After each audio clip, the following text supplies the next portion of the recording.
ব্যক্তি দেখবেন পাঁচ ওয়াক্ত যে ব্যক্তি সালাত আদায় করে আযান যখন হয়ে যায় ওই ব্যক্তি অন্তরে যেন আগুন ধরে যায়। যতক্ষণ সালাত আদায় না করে ওই ব্যক্তি আত্মা যেন পরিপুষ্ট হয় না।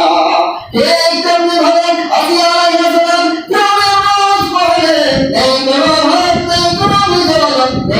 শান্তি তবু এইখানে তার মনের শান্তি, মনের খাদ্য, রুহের খাদ্য না থাকার কারণে এক মিনিট গন্ধ সেখানে থাকতে দিনে না।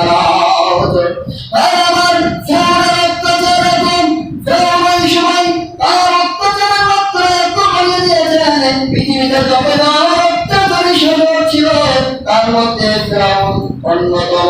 আজ আমরা কোনো মানুষের অত্যাচারের দৃষ্টান্ত দিতে যে ফিরআউনের দৃষ্টান্তটা লোকটি আচরণ ফিরআউনের চেয়ে খারাপ, ওদের ব্যক্তি আচরণ ফিরআউনের চেয়ে খারাপ। উদাহরণ জানি আমরা এত অত্যাচারী ছিল। ফিরআউন সমস্ত জনসাধারণকে মাঠের মধ্যে ডাকলেন, ডেকে বলছে শোনো বাবা আলা রাব্বুকুমুল আ'লা, আমি হলাম তোমাদের রব, আমি হলাম তোমাদের সবচেয়ে বড় আল্লাহ।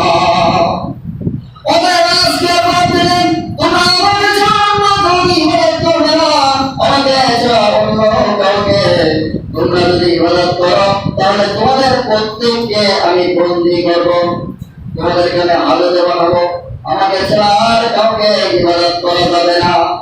আমার ফিরআউনের কীর্তি বংশধর নির্বিধায় ফিরআউনের আনুগত্য করত, কিন্তু মুসা আলাইহিস সালামের বংশের বনি ইসরাঈলরা পুরো ফিরআউনের এই কথা মানতে রাজি না। আমরা ধর্ম মানতে বলেছি আল্লাহ, যিনি আসমান সৃষ্টি করেছেন, যিনি জমিন সৃষ্টি করেছেন, তিনি এক অদ্বিতীয়, তার কোনো শরীক সমকক্ষ সমতুল্য নেই। অতএব আমরা কোনদিন ফিরআউনকে আল্লাহ বলে মানব না। আমার ফিরআউনের ক্ষমতা পাকাপোক্ত করার জন্য ফিরআউনকে দীর্ঘদিন ক্ষমতার চেয়ারে বসিয়ে রাখার জন্য তার প্রধানমন্ত্রী হামান সর্বক্ষণ তাদের পরামর্শ দিতে এরা বলেন আপনি টিকে থাকবেন।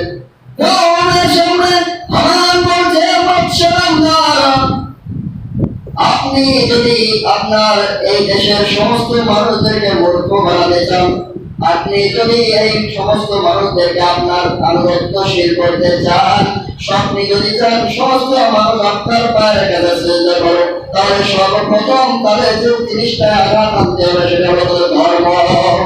সর্বপ্রথম তাদের ভক্ত মাদ্রাসা বন্ধ করে দিন, সর্বপ্রথম তাদের স্কুল কলেজ বন্ধ করে দিন, কারণ ওই ভক্ত ওই মাদ্রাসায় আল্লাহ আসমানি কিতাব পড়ানো হয়।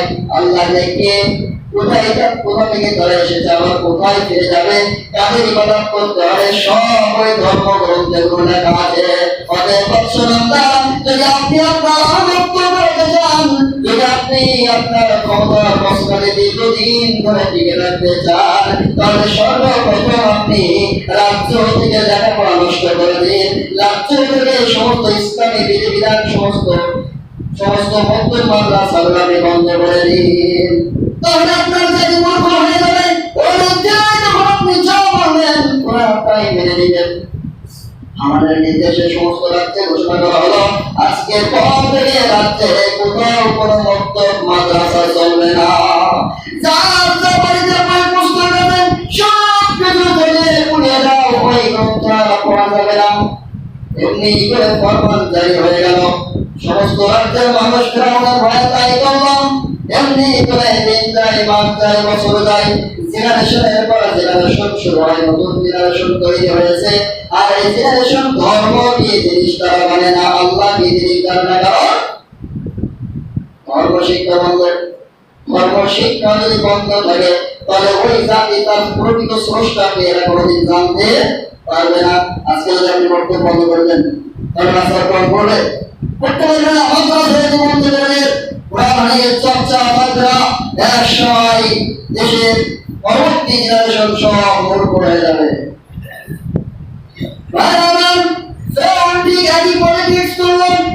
সমস্ত রাজ্যের মানুষগুলো ফিরআউনকে চোরের মতো ভয় করত, যে ব্যক্তি শুনবে না সঙ্গে সঙ্গে তার প্রার্থনা করে দেওয়া হবে, মৃত্যুর ভয় কে না বলে।